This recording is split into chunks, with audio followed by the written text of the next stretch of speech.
नमस्कार, पुन्हा एकदा सगळ्यांचं माझ्या यूट्यूब चॅनलमध्ये स्वागत आहे. आणि संध्याकाळ झाली आहे बघा, संध्याकाळ झाली आहे आणि आत्ता मी आमच्या बागेत आलो आहे आणि ह्या बघा मी कैऱ्या वाढल्यात.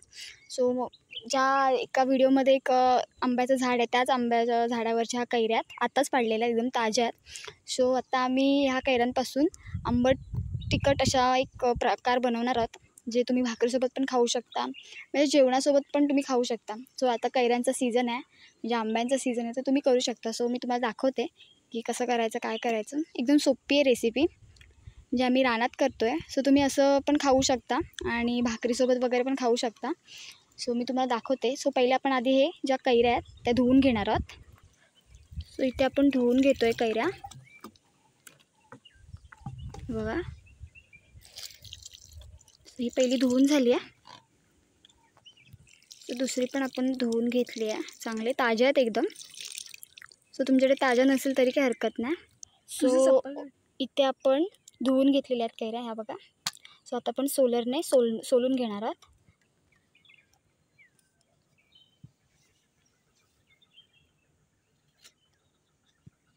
सो पूर्ण सोलून घ्यायची आहे कैरी एकदम.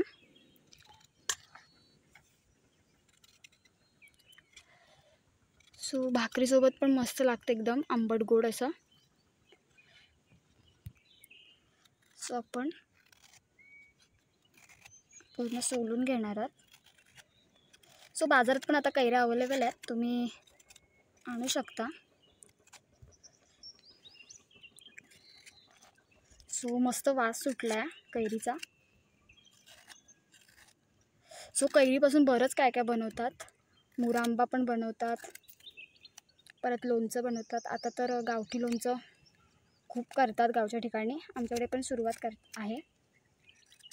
सो ती पण एक प्रोसेस मी तुम्हाला दाखवेन. सो आपण इथे ही कैरी धुवून घेतलेली आहे. धुवून घेतल्यानंतर सालं काढून घेतली आहेत. सो आता आपण कापणार आहोत आणि छोटे छोटे असे स्क्वेअरमध्ये तुकडे करणार आहोत.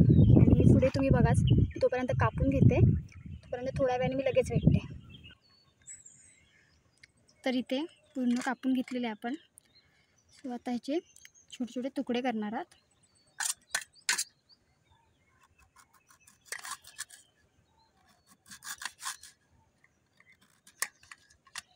तुम्हाला जर मोठे हवे तर मोठे पण करू शकता.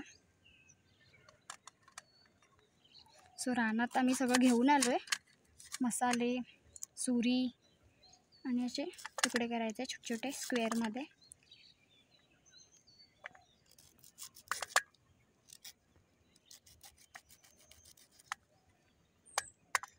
सो कैरीचं खूप, म्हणजे आता पावसाळा लावणी सुरुवात झाली ना की आमच्या ठिकाणी लावणीला सुरुवात होते आणि मच्छीत वगैरे आंबा टाकतात, म्हणजे असं कैरी टाकतात. सुकं कोलिम किंवा ओलं कोलिम असं असतं ना, त्याच्यामध्ये पण टाकतात, एक नंबर लागतं. सो कैरी बराच प्रकार टाकतात. सो सांबार असेल, बळकुटीचा वगैरे सांबार असतं, त्याच्यात पण टाकतात. सो आपण कापून घेतले बघा, छोटे छोटे तुकडे करून घेतले. सो जास्त करायचं असेल तुम्ही जास्ती कैऱ्या वापरू शकता. आता आपण यात मीठ, मसाला, साखर ॲड करणार आहोत. मी तुम्हाला दाखवते. सो खूप मस्त लागतं, एकदम आंबट गोड. आणि पाणी सुटतं ना तेव्हा तर खूपच भारी लागतं. सो हे बघा, इथे मी मसाला ॲड करते. किंवा जास्त तिखट हवं असेल तिखट टाकू शकता. आता मीठ ॲड करते.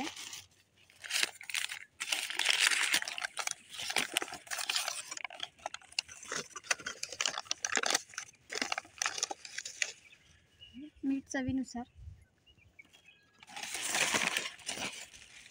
त्यानंतर थोडी साखर टाकायची, तो थोडा वेगळीच चव येते. तुम्ही जे इथे तुकडे केलेत तसे तुम्ही किसून पण करू शकता. किसायची कैरी आणि त्याच्यात हे सगळं टाकायचं, ते पण एक मस्त लागतं. चपातीसोबत भाकरीसोबत खाऊ शकता. आणि इथे थोडीशी साखर. आणि आता पण हे पूर्ण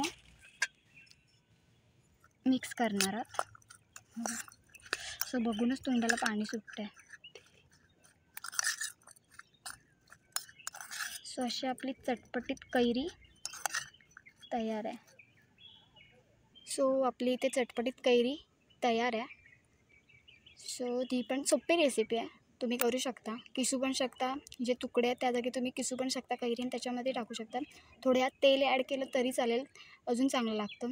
सो आता थोड्या वेळाने ह्याला पाणी सुटेल तेव्हा एक नंबर लागते. मी तुम्हाला दाखवेन. थोड्या वेळ असंच ठेवायचं जेणेकरून ह्याला पाणी सुटेल. आतमध्ये मीठ पण आहे, त्याच्यामुळे पाणी जर सुटणार. तर व्हिडिओ आवडला तर नक्कीच लाईक करा, कमेंट करा. सो मी थोड्या वेळाने दाखवते, 5 मिनटानंतर, 5-10 मिनटानंतर असंच ठेवायचं. सो त्याला पाणी सुटलेलं दिसतं. सो अशा तऱ्हेने पाणी सुटलं आहे, तुम्ही बघू शकता. सो मीठ टाकल्यामुळे पाणी सुटलं आहे. सो अजून टेस्ट लागते, कारण की मसाला वगैरे चांगला लागतो आणि अजून टेस्ट खूप चांगली लागते. तर व्हिडिओ आवडला तर नक्कीच लाईक करा आणि आपण असंच एक व्हिडिओ घेऊन परत भेटणार आहोत. तोपर्यंत बाय बाय.